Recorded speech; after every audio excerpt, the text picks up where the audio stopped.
Hello everybody, welcome to study affair. हमारी daily dose में आपका स्वागत है और उसी डेली डोज का आज ये प्रैक्टिस नंबर 4 है। तो देखते हैं कि हमारा पहला क्वेश्चन क्या है। How many people attended first Congress session. मुझे लगता है कि ये सबसे आसान क्वेश्चन होगा इस पूरी टेस्ट सीरीज़ में।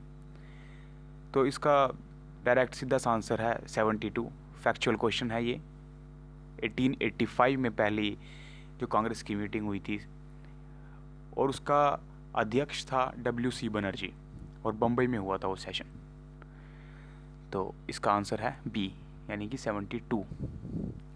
ओके, तो ये शायद आपको थोड़ा सा टफ लग सकता है। जनरल सर्विस एनलिस्टमेंट एक्ट, ये किस इनमें से किस रिवोल्ट से रिलेटेड है। देखिए ये ना 1857 से पहले आया था।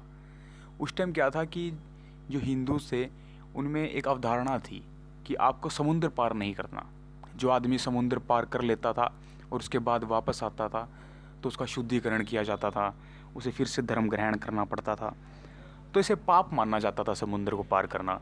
तो उस टाइम पे गवर्नमेंट ये एक्ट लेकर के आई थी कि जो इंडियन सिपाही थे उन्हें ब्रिटिश टेरिटरी के लिए या अगर वो कहीं पर भी लड़ाई लड़ रहे हैं तो उनके साथ जाना होगा दूसरी कंट्रीज़ में और समुद्र भी पार करना पड़ेगा उसमें। तो ये भी एक मेन रीज़न था 1857 के रिवोल्ट का। तो इसका आंसर है ए। वर्ल्ड एनर्जी ट्रांजिशन इंडेक्स, ये किसके द्वारा रिलीज़ किया जाता है। इंडेक्स से तकरीबन हर साल क्वेश्चन आते रहते हैं यूपीएससी में। पिछले साल भी आया था, उससे पिछले साल भी आया, हालांकि इस बार क्वेश्चन नहीं आया उसमें। तो देखते हैं कि इसका आंसर क्या है। इसका आंसर है WEF यानी कि वर्ल्ड एनर्जी फोरम। देखिए ये कोई इंटर गवर्नमेंट बॉडी नहीं है, ये एक NGO है। और आप कमेंट में मुझे बताइए कि इंडिया का 2021 में क्या रैंक है वो। नेक्स्ट क्वेश्चन है 86th amendment is related to. ये भी फैक्चुअल क्वेश्चन है पॉलिटी का। इसका आंसर है राइट टू एजुकेशन।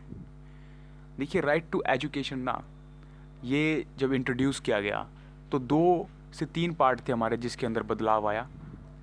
ये फंडामेंटल ड्यूटीज़ के अंदर इनकॉर्पोरेट किया गया।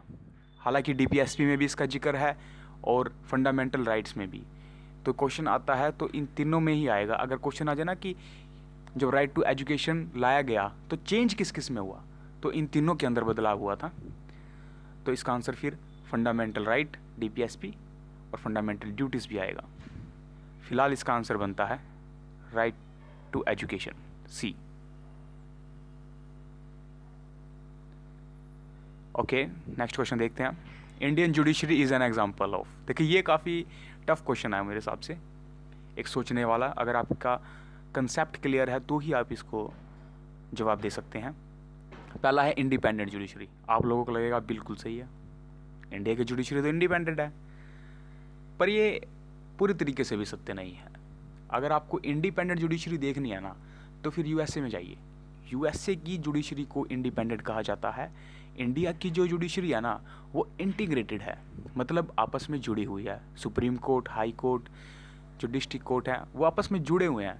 ऐसा नहीं है कि आपने यहाँ पे मर्डर कर दिया तो हाई कोर्ट आपको कुछ सज़ा दे रहा है, सुप्रीम कोर्ट आपको किसी और लॉ के तहत दे रहा है। नहीं, अगर आपने वहाँ पे क्राइम किया है तो आपको एक ही कानून के हिसाब से सज़ा दी जाएगी। लेकिन USA में सुप्रीम कोर्ट का डोमेन पूरी तरीके से अलग है, हाई कोर्ट का डोमेन अलग है, लेकिन इंडिया में ऐसा नहीं है। तो हालांकि इंडिपेंडेंट जुडिशरी भी माना जाता है इंडिया का, लेकिन अगर इंटीग्रेटेड दे रखा है साथ में तो फिर आएगा इंटीग्रेटेड जुडिशरी। और तीसरा है आपको ऑप्शन दे रखा है फेडरल जुडिशरी। इंडिया में तो फेडरल जुडिशरी है ही नहीं। इंडिया में तो बल्कि ट्रू सेंस ऑफ फेडरलिज्म भी नहीं है, क्वासी फेडरलिज्म है। तो इसका आंसर बनता है बी, इंटीग्रेटेड जुडिशरी। ये क्वेश्चन था काफ़ी टफ। ओके, आई होप कि आप सभी को ये वीडियो पसंद आई होगी। अगर आपको हमारा इनिशिएटिव अच्छा लग रहा है तो प्लीज़ सब्सक्राइब कर दीजिए। Thank you.